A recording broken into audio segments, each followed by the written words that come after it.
Welcome back to Everything Maintenance, and today we're going to put shocks in a Whirlpool. I know we did the Amana. Whirlpool is pretty much the same thing, but I thought it was still video worthy.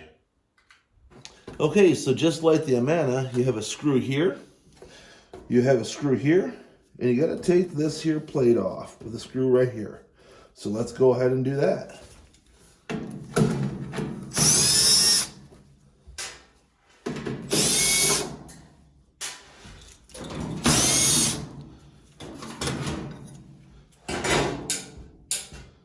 Don't forget to wear the gloves. Tape the lid.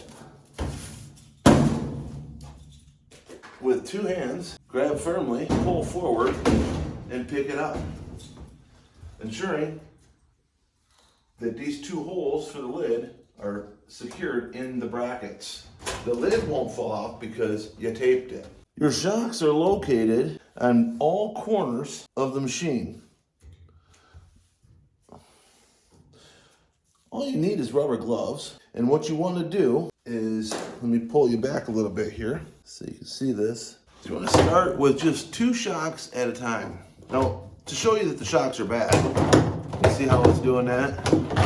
It shouldn't jump around like that. Look, even this is going off, which we'll have to put that back on, but yep, shouldn't do that. So, first thing you want to do is you grab the shock rod and you want to pull it up.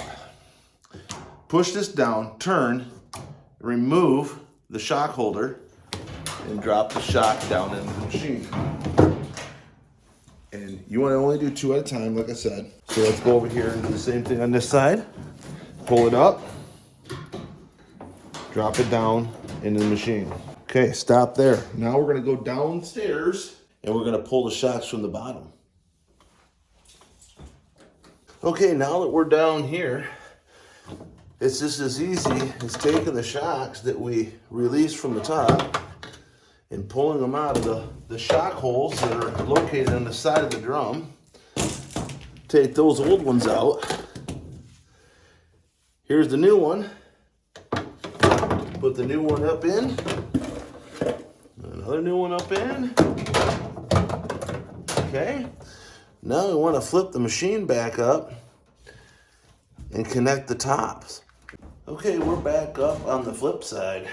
All right, what we're gonna do is we're gonna pull the lid back again, lift it back up. Make sure our tabs are in there. Lay the lid back down, okay? That'll work. All right, now,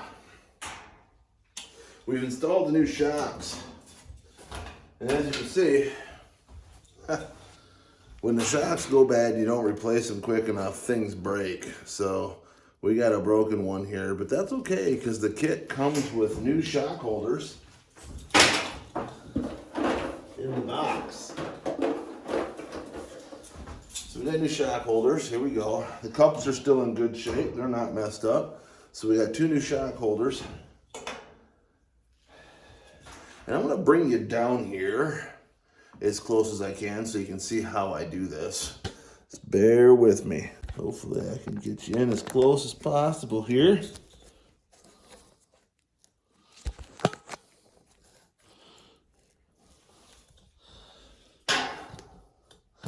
That's going to be about as close as I can get you. Okay, so just needs a little, we'll get this out of the way for right now. Just need a little arm strength. And you're gonna reach down, you're gonna grab that shock, and you're gonna pull it up. And you see how I got this right here, right? And you're gonna put it in like that, twist it, make sure that that hook goes right in the hole, drop it down. It's that easy. I'm gonna show you again on this side.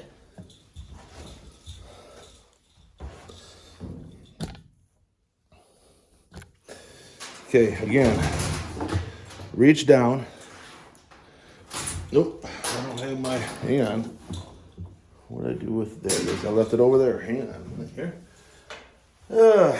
Almost pulled it up without having a shock holder in my place. And, okay, so you're gonna pull it up, and again, nice and easy. You're gonna slip that in, turn it around, make sure that the hook goes in the hole, drop it down. just like that. Now, for the back, you're gonna do the same thing. Just repeat the process, and then I'll see you on the flip side. Okay, so once you've completed the back shocks like you've done the front, now it's time to see how this drum moves when we push it down. Do you see that? That is what it's supposed to do. There's no bounce. Shocks are done. So now all we want to do is drop our lid back down, refasten it in like so. We can take our blue tape off now. We're done with that. Well, I can't get that off with gloves on, but we will later. Okay, so now we're on the back. We want to make sure that these tabs here are lined up with the holes.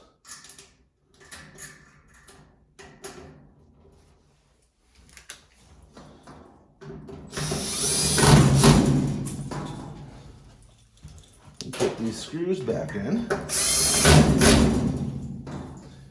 And we got our plate here, and it's got two tabs here, a small one and a large one.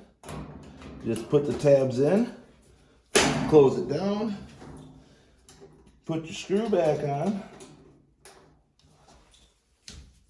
and drive it home.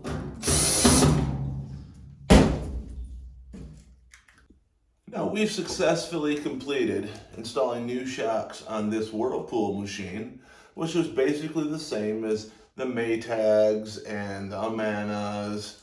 They're all pretty much the same. But if I come across other machines, I'm still going to do it, because when people are searching YouTube, they're searching their particular machine.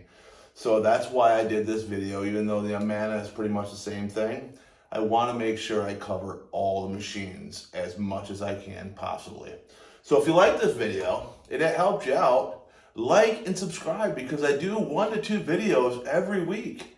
So you want to stay connected if you want to learn how to fix your stuff at home. See you on the next one.